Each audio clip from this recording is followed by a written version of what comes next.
Naramdaman din sa Cagayan de Oro City ang tumamang magnitude 7.5 na lindol sa Davao Oriental. Ang mainit na balita hatid ni Cyril Chavez ng GMA Regional TV.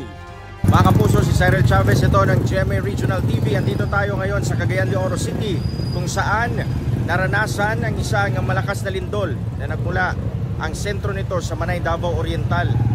Dito ngayon mga kapuso, sa may likuran ko, kita natin ang ilang mga empleyado ng isang hotel at ng malaking mall na ito ang hindi pa pinapapasok ng management.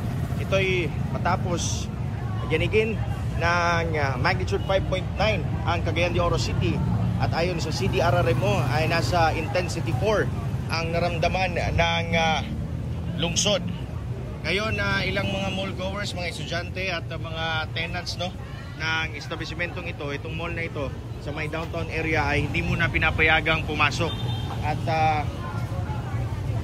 may inilagay na rin ang management ng mall na isang tent dito together with may mga first aid kits silang ginawa rin para pasiguro kung may mga mall goers ba o mga tenants nila na na-injured dahil sa nangyaring paglindol.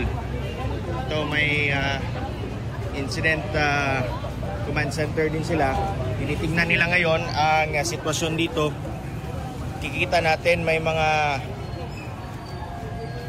senior citizen rin na inilalabas papalayo dito sa building na ito. So ngayon sinusuri pa ng management ng mall at ilang authorities ang integrity ng building na ito.